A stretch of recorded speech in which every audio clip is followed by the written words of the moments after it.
bertabrakan dengan tenang ketika tangan halus dan lembut kedua gadis cantik di hadapan Soyeon melakukan kontak. Perubahan tak terduga yang tiba-tiba ini bahkan membuat Baewon Getuk terkejut dan buru-buru melangkah maju untuk turun tangan kalau saja Soyishan mengancam keselamatan Sun-er. Namun belum sampai Baewon Getuk bertindak, Soyeon yang juga merasakan gejolak doki dari dua ciwi-ciwi di hadapannya hampir saja melerai keduanya sebelum baik Sun-er maupun Soyishan sudah sama-sama menarik tangan mereka dan menyunggingkan senyuman manis ketika memuji satu sama lain. Sun-er dengan lembut mengucapkan terima kasih kepada Soyishan karena telah menjaga Soyeon selama ini. Sementara itu, Soyishan juga mengemukakan kekagumannya kepada Sun-er yang berkali-kali disebutkan namanya oleh Soyeon. Kini baru menyadari jika kekasih kecil Mang Oyen itu memang seorang wanita yang diberkati oleh surga.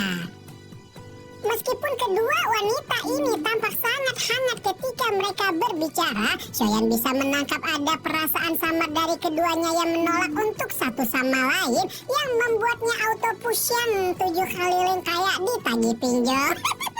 Karena itulah Soyeon buru-buru menggelengkan kepalanya dan berbicara tanpa daya ketika mengajak rekan-rekannya untuk beristirahat, terutama mencari tempat sepi untuk ngobrol empat mata dengan Dek Sun-er yang sudah begitu dia rindukan. Soyeon dan kawan-kawan kembali ke Manor Klan Ye, di mana Ye Shinlan dan Ye Zong beserta seluruh anggota Klan Ye sudah menunggu mereka. Shinlan sendiri sudah tahu jika gadis secantik rembulan yang kembali bersama Soyeon ini adalah salah satu pendiri Gerbang Pan, sehingga alkemis muda Gerbang Pan itu buru-buru membungkuk penuh penghormatan. Baru setelah itu Soyeon meminta bantuan Klan Ye untuk mengaturkan tempat bagi dia dan rekan-rekannya beristirahat, yang langsung disambut dengan ungkapan penuh kesediaan dari sang kepala Klan Ye. Baru setelah diaturkan tempat untuk mengobrol dan beristirahat, Soyeon duduk di kursi dengan sakit yang menusuk di pembuluh darahnya, masih merasakan efek samping dari perubahan 3 api misterius yang dia gunakan ketika melawan Tianse. Sun-er mendorong secangkir teh ke hadapan Soyeon sambil menanyakan apa rencana Akang setelah ini. Soyeon mengeratkan pegangannya kepada cangkir sambil berkata dengan tegas jika dia harus menyelamatkan guru dan ayahnya dari tangan Aula Jiwa. Begitu nama Yolo disebut-sebut, Baewon Getuk langsung meringis terkejut menanyakan apakah benar Soyeon adalah murid dari Yao Chen yang dikenal sebagai alkemis terhebat sepanjang sejarah. Soyeon hanya tersenyum kecil mendengar pujian yang dilayangkan dua tetua klan Gu kepada Abah sebelum beralih kepada Sun-er yang menunjukkan wajah ragu-ragu. Ekspresi Soyeon suram saat mendengar peringatan Sun-er. Dia memang belum memiliki cukup kekuatan untuk menyelamatkan Abah dan ayahnya, namun semakin lama dia menunda, maka akan semakin banyak penderitaan untuk kedua orang yang begitu berharga bagi dirinya tersebut. Sesaat kemudian, Soyeon akhirnya menghirup udara dalam-dalam sebelum menuruti perkataan Sun-er untuk tidak jadi pergi ke Aula Jiwa dalam waktu dekat. Sun-er menghela napas lega mendengar keputusan Soyeon sebelum menenangkan Akang dengan mengatakan jika Aula Jiwa tidak akan membiarkan Yolo pindah alam karena guru Soyeon itu memiliki potensi luar biasa untuk diajak kerjasama. Soyeon mengangguk patuh sebelum memutuskan untuk fokus pada kompetisi menara pil lebih dulu, dan jika dia berhasil menyempurnakan api 3000 pembakaran, maka kualifikasinya untuk menantang Aula Jiwa akan semakin besar. Singkat cerita, siang telah berlalu dan malam hari pun tiba ketika Soyeon masih memulihkan kondisinya pasca baku hantam di ruang tamu dalam Manor Klan Ye. Gelombang demi gelombang energi alam perlahan memasuki tubuh Soyeon, menyebabkan rasa sakit yang memancar dari pembuluh darahnya secara bertahap berkurang. Wajah putih pucatnya telah pulih dari kemerahan halus sebelum akhirnya menghela napas lega merasakan jika kondisinya telah jauh lebih baik daripada tadi siang. Baru setelah selesai melakukan pemulihan, Soyeon merenung memikirkan pertarungan hari ini dan bertinggi-tinggi apa jadinya jika Dae Sun-er tidak datang menyelamatkannya. Meski demikian, Soyeon tidak mau terus bergantung kepada Sun-er juga kebesaran klan Gu yang ada di balik nama kekasih kecilnya. Apalagi Soyeon mampu merasakan jika mendapat restu dari klan Gu ini tidak akan akan semudah membalikan telapak tangan dan bahkan posisinya saat ini masih banyak ditentang oleh internal klan. Choyan percaya bahwa bahkan jika klan Gu menentangnya, Sun Er tidak akan mempedulikan itu sama sekali dan tetap mendukungnya sepenuh hati. Hal ini dapat dibuktikan dengan fakta bahwa klan Gu masih tidak menyadari bahwa Giok Kaisar kuno Tause masih bersamanya bahkan sampai sekarang, di mana hal itu jelas disebabkan karena Sun Er menguncinya sebagai rahasia. Karena itulah, entah untuk menyelamatkan orang-orang yang dia kasihi maupun mendapatkan cinta yang dia dambakan, Choyan percaya jika kekuatan yang cukup akan mampu membawanya mencapai segala hal yang dia idam-idamkan. Choyan baru saja akan memasuki kondisi pelatihannya sekali lagi ketika matanya tiba-tiba beralih ke jendela ruangan sebelum tersenyum dan memanggil nama kekasih kecilnya yang sudah bersembunyi di sana beberapa lama. Tawa lembut ditransmisikan ke dalam ruangan ketika sosok gadis bergaun hijau yang membawa keindahan luar biasa itu berdiri dengan cantik di depan Choyan menanyakan kenapa Akang belum juga beristirahat padahal hari sudah larut. Choyan memperhatikan wanita yang anggun dan mempesona di hadapannya, memandang paras ayu itu lekat-lekat sembari berusaha keras untuk menjaga iman dan menahan nafsu yang telah dia tekan selama bertahun-tahun. Karena itulah daripada terjadi hal-hal yang harum-harum yang memang dinanti-nantikan, Choyan pun hanya menggenggam tangan lembut Sun Er yang seperti giok hangat sebelum menarik gadis cantik rembulan itu untuk duduk di sisinya. Sun Er sendiri juga sudah tidak bisa menahan rindu yang memuncak di hatinya ketika bersandar pada bahu lebar Choyan hingga membuat Mang Oyen pun akhirnya menyerah untuk menjaga iman dan menarik kekasih kecilnya itu dalam pelukan erat sekali lagi. Choyan menyesap aroma harum dari rambut Sun Er dengan seikat frustasi seolah berusaha untuk meredam rindu yang seperti ingin memecahkan hatinya dari dalam. Choyan menjadi semakin terharu ketika Sun Er menyerahkan sebuah gulungan berisi Tause yang sebenarnya juga merupakan benda yang diincar oleh klan Gu. Sun Er ragu sejenak ketika Choyan sudah tahu alasan awal kenapa dia tiba-tiba muncul di tengah keluarga Xiao. Namun Choyan pun sudah cukup dewasa untuk memahami jika gadis secantik rembulan itu bahkan lebih memilih mengkhianati keluarganya daripada harus merebut sesuatu dari Choyan. Baru setelahnya, Sun Er menceritakan jika Giok Kaisar kuno Tause terikat dengan misteri Dodi terakhir di benua Doki dan faksi-faksi kuat berusaha untuk menggabungkan potongan-potongan Giok Kaisar kuno Tause tersebut karena Giok Kaisar kuno Tause merupakan kunci untuk memasuki rumah si Dodi dan menduga bisa mendapatkan metode untuk maju ke kelas Dodi dari sana. Oleh karena itulah sebelum Choyan memiliki kekuatan yang cukup untuk menindas dunia, tuan muda ketiga keluarga Xiao itu tidak boleh mengekspos Giok Kaisar kuno Tause di tangannya. Choyan mengangguk saat dia mempelajari ekspresi muram Sun Er sebelum memahami aula jiwa mengincar keluarga Xiao juga karena benda ini. Sun Er mengangguk kemudian menjelaskan jika klan Xiao pernah menjadi faksi tingkat tinggi di benua Doki yang bahkan tidak bisa ditandingkan oleh faksi sekelas lembah sungai es. Leluhur klan Xiao merupakan orang yang sangat brilian dan dalam beberapa ratus tahun menjadi salah satu dari 5 orang yang berdiri di puncak benua, di mana salah duanya lainnya adalah pimpinan aula jiwa dan kepala klan Gu. Lebih dari itu, dulu klan Gu dan klan Xiao memiliki hubungan yang sangat baik, bahkan sampai membuat perjanjian aliansi yang berisi janji klan Gu untuk melindungi garis keturunan klan Xiao setelah leluhur klan Xiao mati. Namun seiring kemunduran klan Xiao dan hilangnya mereka dari dataran tengah, perjanjian itu pun lambat laun mulai dilupakan. Nah, salah satu alasan Sun Er dikirim pergi ke klan Xiao adalah untuk mengenang hubungan baik antara klan Gu dan klan Xiao di masa lalu. Karena ayah Sun Er ingin putrinya memiliki masa kecil yang tenang dan jauh dari huru-hara klan, serta dorongan dari beberapa tetua klan yang ingin Sun Er mengambil alih atau setidaknya mencari informasi tentang Giok Dewa kuno Tause. Choyan terkekeh kecil mendengar cerita Sun Er mengatakan jika nasib klan Gu sangat menyedihkan karena Bak sudah jatuh tertimpa tangga pula bukan hanya gagal mendapatkan giok kaisar kuno Tause, Tuan Putri yang begitu mereka puja-puji itu alias Daesun Er tergiling-giling juga sama kepakboyannya. Pernyataan frontal Soyeon membuat kemerahan samar memenuhi wajah Ayu Sun Er sebelum mencubit pinggang Soyeon kesal hingga membuat si empunya pinggang hanya bisa meringis dengan senyuman jahil. Baru setelah adegan goda-menggoda, Sun Er melanjutkan penjelasan mengenai leluhur klan Xiao dan membuat Soyeon terbelalak sedikit saat mengetahui jika sebenar-benarnya klan Xiao yang dimaksud Sun Er adalah Xiao Suan alias leluhur api pembakaran yang juga merupakan pencipta teknik perubahan 3 api misterius yang pernah kita sebut beberapa episode yang lalu. Masih ingat kan?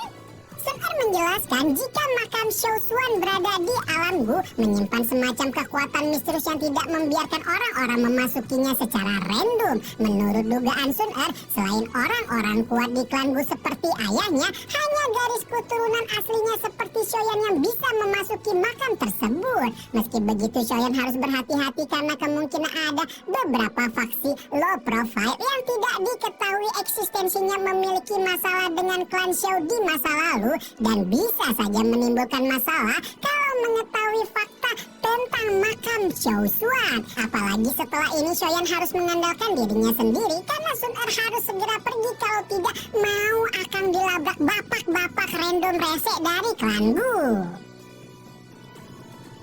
Soyeon tanpa sadar mengencangkan cengkraman tangannya saat mengetahui Sun Er akan segera pergi. Meski begitu dia tahu apapun yang klan Gu lakukan kepadanya, gadis secantik rembulan itu akan tetap berada di sisinya dan hal itu membuat panas berapi-api tanpa sadar muncul di mata gelap Soyeon. Tangannya tanpa sadar merengkuh pinggang ramping Sun Er, memandang mata Sun Er dengan tatapan penuh hasrat yang membuat sang tuan putri klan Gu hanya bisa merasakan kemerahan mereka di paras ayunya.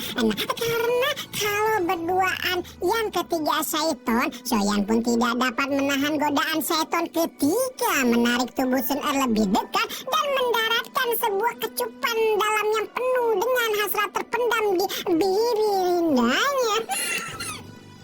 Sun Er jelas terkejut melihat kebarbaran Akmon tepat ketika adegan yang penuh kenikmatan sekaligus keharuman itu berlangsung semakin intens. Terdengar suara batuk keras dari luar ruangan sebelum memperdengarkan suara Baiwan yang tampak gugup berkata ingin membicarakan sesuatu dengan Sun Er. Suara tua yang tiba-tiba itu membangunkan kedua muda-mudi dari keadaan tersesat dalam gairah sehingga baik Soyeon maupun Sun Er langsung berjengit melepaskan diri daripada terjadi fitnah yang tidak. Soyeon sendiri hanya bisa menundukkan kepalanya putus asa, tidak menyangka jika pengendalian dirinya menjadi semakin buruk ini di depan Sun Er. Si penuh kejulitan ketika mengejek Akang yang baru saja dikendalikan oleh aula jiwa yang bagian lebih dalam itu. Aduh, apa sih?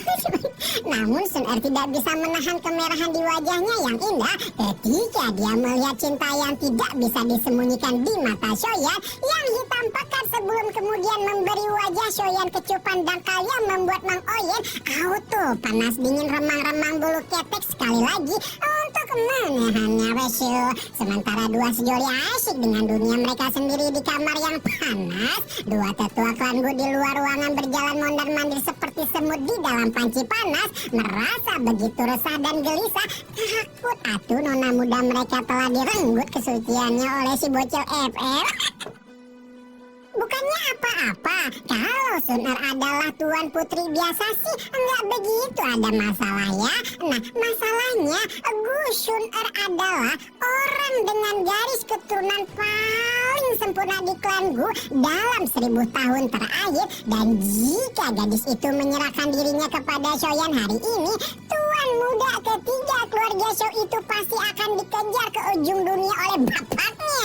Keduanya terus berjalan mondar-mandir di depan pintu masuk ketika pintu berderak dan menunjukkan sosok Sun Er menyembul dari baliknya. Tanpa banyak babi bu, Getu langsung menanyakan jika Sun Er tidak melakukan perbuatannya nikmat sekaligus harum dengan Soyeon kan?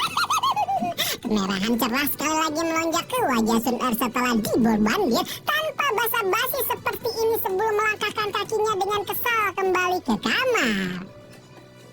Meskipun Sun Er tidak menjawab, Baiwan Getu bisa menghela napas lega melihat tidak ada perbuatan apapun terhadap aura Sun Er, sehingga mereka bisa menyimpulkan jika dua muda-mudi ini belum sempat melakukan ketika mereka datang. Sementara itu, Soyan di kamar masih berusaha menenangkan diri dari nafsu dan godaan Saiton setelah Daesun Er pergi, sebelum kemudian berhasil mengendalikan pikiran liarnya dan kembali fokus untuk berlatih. Ekspresi Soyan berangsur-angsur berubah menjadi serius, pakaiannya terbuka dan memperlihatkan pusaran berwarna hitam dari titik racun api di dada kirinya. Sekarang setelah Soyan melatih 3 perubahan api misterius dengan sempurna, tuan muda ketiga keluarga Sho itu berpikir jika waktu untuk menyelesaikan titik racun iblis telah tiba.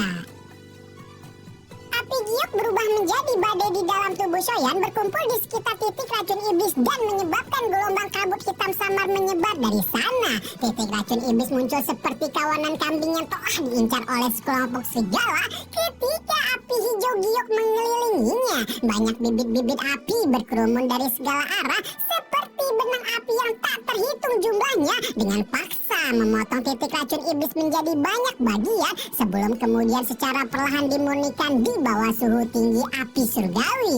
Seiring berjalannya waktu, racun yang terkandung di dalam tubuh Soyan secara bertahap berubah menjadi ketiadaan, dan setelah titik racun iblis dimurnikan, Doki yang bersembunyi di balik racun meledak keluar membanjiri tubuh Soyan hingga akhirnya membantu pemuda itu untuk secara resmi menyandang gelar Dozong Bintang 3. Sementara Soyan mencoba yang terbaik untuk meningkatkan kekuatannya, lebih dari 10 bayangan hitam disertai dengan angin berdarah terbang melintasi langit lebih dari 500 km dari kota Ye, di mana sekelompok bayangan itu tidak lain adalah tentara hitam pimpinan Ling Kuan yang menjemput Daesun Er dari Akademi Jianan itu loh. Masih ingat kan? Ekspresi Ling Kuan begitu jelek ketika mengetahui jika sampah keluarga Xiao sedang berada di kota yang sama dengan Daesun Er dan berjanji akan memberikan Soyan pelajaran karena tidak mengindahkan pernyataannya untuk menjauhi sang tuan putri klan Wu. Nah, ketika Ling Kuan lagi OTW ke kota Ye, Soyan ternyata belum puas dengan penerobosan bintang 3 dozongnya dan memutuskan untuk melanjutkan pelatihan demi menyempurnakan seluruh titik racun yang ditinggalkan si Bian di tubuhnya. Semakin banyak Doki murni berkumpul di dalam pembuluh darah Soyan, mengeluarkan suara gemuruh rendah dan dalam seperti air banjir, sebelum kemudian berubah menjadi banyak pilar Doki yang bertabrakan dengan tubuh Soyan. Sementara itu di luar ruangan tempat Soyan berkultivasi, tampaklah dua keindahan yang duduk dengan tenang sambil memainkan papat catur, di mana dua sosok itu tidak lain adalah gadis secantik rembulan Gu Sun Er dan gadis seindah salju Shoishan. Sun Er dan Shoishan yang di awal menunjukkan pertentangan, dua gadis muda-mudi ini kini mulai berdamai satu sama lain, mengobrol dan menggibahkan lebih jauh tentang Soyan, terutama Sun Er yang ingin memastikan jika Akang dan Teh Yishan tidak memiliki hubungan apapun. Mata Shoishan sedikit beriak ketika mengatakan jika Soyan adalah sahabatnya, meskipun terus menunjukkan sikap tidak berkomitmen hingga membuat Sun Er kecil. Ya, nggak bisa disalahin juga sih, berhubung dia sudah merasakan sendiri betapa dahsyat gempuran kepakboyan Mang Oye. Setelahnya Sun Er hanya berpesan meminta bantuan Shoishan untuk melindungi Soyan sekali lagi, karena dia harus segera kembali ke klan Gu kalau tidak ingin ada masalah. Shoishan merespon permintaan Sun Er dengan anggukan kecil dan hampir saja menjalankan bidak caturnya ketika sekelompok aura kuat mendekati pavilion klan Ye, sehingga dokter peri kecil pun langsung waspada takut jika lembah sungai es atau aula jiwa menyerang lagi. Namun Sun Er buru-buru menggeleng ketika mulutnya mengeluarkan dengusan kecil dan berkata jika sekelompok aura yang mendekat sebenar-benarnya merupakan antek-antek klan Gu. Sun Er menunjukkan ekspresi tidak senang ketika melihat kelompok lingkuan ini terus mengikutinya seperti angin dan berpikir jika sepertinya tentara keredam hitam ini telah menerima perintah dari Dewan Tetua klan Gu. Singkat cerita, Sun Er pun keluar dan segera disambut oleh gestur penuh penghormatan dari para tentara teredam hitam sebelum berkata jika mereka diperintahkan oleh para para tetua untuk melindungi Sun Er. Mendengar ungkapan Lingkuan yang sok yes, Baiwan Getu pun pasang badan berkata jika dengan keberadaan mereka berdua, kenapa Lingkuan berpikir jika seorang bintang 5 dozong sepertinya merasa perlu memberikan perlindungan kepada Sun Er. Lingkuan menundukkan kepalanya di hadapan Baiwan Getu dan mengatakan jika mereka hanya menjalankan tugas dari para tetua, mengingat bahwa Sun Er telah bertukar pukulan dengan aula jiwa di mana hal itu amatlah berbahaya. Sun Er menghela napas pasrah sebelum berkata jika dia akan kembali 2 hari lagi. Lingkuan mengerutkan kening saat mendengar jawaban Sun Er sebelum kemudian menanyakan di mana keberadaan si tuan muda sampah klan Xiao yang dia dengar juga sedang berada di tempat ini. Sun Er dan Shoishan sama-sama menunjukkan ekspresi tidak senang ketika mendengar kejulitan Lingkuan kepada Aka. Namun belum sampai 2 gadis itu bertindak, suara pintu berderak sekali lagi terdengar hingga kemudian memunculkan sosok pemuda berjubah hitam dengan wajah ganteng Pink Park Boy keluar dari sana.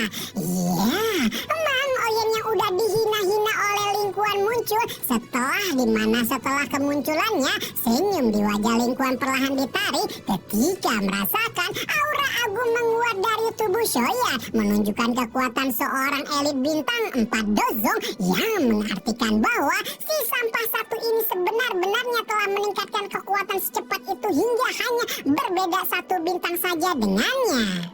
Melihat ekspresi Lingkuan menjadi jelek, Shoyan pun mengangkat dagunya penuh kesombongan. Bagaimanapun Shoyan bukanlah orang yang murah hati dan dia masih ingat jelas bagaimana Lingkuan telah mempermalukannya ketika mereka bertemu di Akademi Jianan beberapa tahun yang lalu. Masih ingat kan? Kalau nggak ingat itu ada di episode 33 apa 34 gitu ya. Aduh udah jauh banget dong guys. Meskipun Shoyan hanya berada 1 bintang dengannya, Lingkuan optimis jika dia masih bisa mengalahkan Shoyan jika merasa harus bertaruh karena pelatihan dan metode klan Gu yang telah dia terima selama ini bukanlah satu hal yang remeh-temeh. Namun ekspresi Shoyan tidak berubah sedikit pun bahkan dengan tatapan mata dingin Lingkuan. Matanya yang hitam pekat menunjukkan rasa dingin yang melonjak di dalam hingga akhirnya berhasil mengonfrontasi Lingkuan dan memaksa komandan tentara teredam itu mengeluarkan aura agung dari tubuhnya. Namun sebelum kedua pemuda itu benar-benar baku hantam, wajah cantik Sun Er berubah sedikit dingin saat dia meneriakkan nama Lingkuan dan meminta pemuda itu untuk berhenti membuat onar karena dia akan pulang saat ini juga. Shoyan di samping terkejut saat mendengar ini buru-buru mengabaikan tatapan Lingkuan saat dia melirik Sun Er dengan sedikit cemberut menanyakan apakah gadis itu serius dengan perkataannya. Sun Er ragu sejenak sebelum menganggukkan kepalanya karena waktu-waktu ini memang momen krusial di mana dia akan membangkitkan garis darah dodinya sehingga kalau dia enggak pulang-pulang kemungkinan ahli sejati dari klan secara pribadi akan datang untuk menjemputnya dan hal itu justru memberikan ancaman lebih besar untuk Aka. Shoyan mengabaikan orang-orang di sekitarnya saat dia meraih pinggang seperti giok Sun Er dan berbisik meminta Sun Er menunggunya di hadapan semua orang, membuat kemerahan cerah muncul di wajah Ade. Sementara Lingkuan auto kebakaran jenggot ketika meminta Shoyan melepaskan Sun Er. Baiwan segera mengingatkan Lingkuan untuk menjaga sikap karena tingkah dan perilaku Sun Er bukanlah sesuatu yang bisa dia teriaki sesuka hatinya. Wajah Lingkuan bergetar saat dia ditegur oleh ketua klan sebelum kemudian menatap Sun Er yang melepaskan diri dari Shoyan dan mengajak semua anggota klan Gu pergi. Sayangnya masalah tidak berhenti sampai di situ karena Lingkuan sama sekali tidak bergeming dan meminta Sun Er pergi lebih dulu. Sun Er menunjukkan ekspresi gelap menerima penolakan Lingkuan sebelum memerintahkan dengan tegas sekali lagi kepada komandan teredam hitam untuk pergi bersamanya. Lingkuan menatupkan giginya dengan erat tetapi akhirnya menggelengkan kepalanya lagi membuat Sun Er menjadi semakin tidak sabar hingga akhirnya memerintahkan Baiwan untuk menangkap Lingkuan. Baiwan hampir saja melaksanakan perintah Sun Er ketika wajahnya membeku melihat sebuah token giok seukuran telapak tangan ditunjukkan oleh Lingkuan. Token itu disebut sebagai token giok Gu yang menunjukkan bahwa seseorang mendapatkan perintah langsung dari Dewan Tetua Klan Gu di mana perintah yang didapatkan oleh Lingkuan adalah untuk mengundang dan membawa anggota klan Xiao ke alam Gu apapun yang terjadi.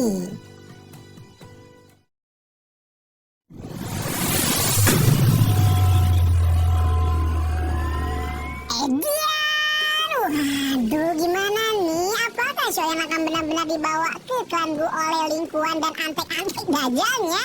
Apakah yang terjadi jika Soyan pergi ke klan Gu dan ketemu calon mertuanya alias Bapak Desuter yang udah OP-nya itu udah kayak dewa? Akankah Soyan bisa membatalkan rencana Lingkuan untuk membawa Soyan?